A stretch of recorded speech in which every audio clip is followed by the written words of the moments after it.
So an important step is once you know to whom you want to send, the question is what you want to send. No, so Mm. one of the common mistakes in content creation is sending the same as always. No, because it's more people react very well to novelty. So it's trying at least to say the same thing in a different form, no? In a different format. You cannot just send the same newsletters.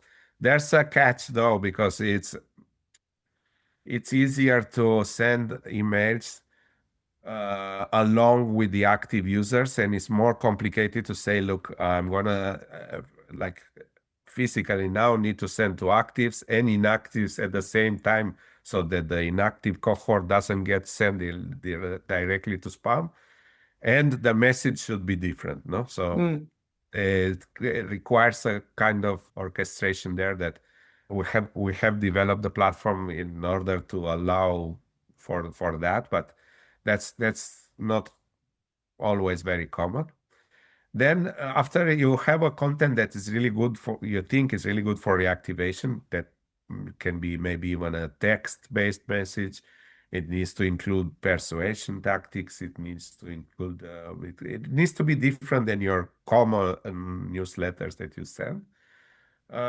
You send it and you measure. No, so a very important thing is you monitor and measure. So you monitor deliverability in Google Postmaster tools, Microsoft SNDS, at least the big two, the Mm. big two, which amount at least like here in Spain amount for 80% of the consumers. In other countries is less, but it's still a significant quantity, more than 50%. So you need to at least measure this, and you need to see if you get complaints. You need to see if you get bounces. You need to see if you get Mm. responses and things like that. Response it's like a very the platinum of all user interactions is the Mm. most important one.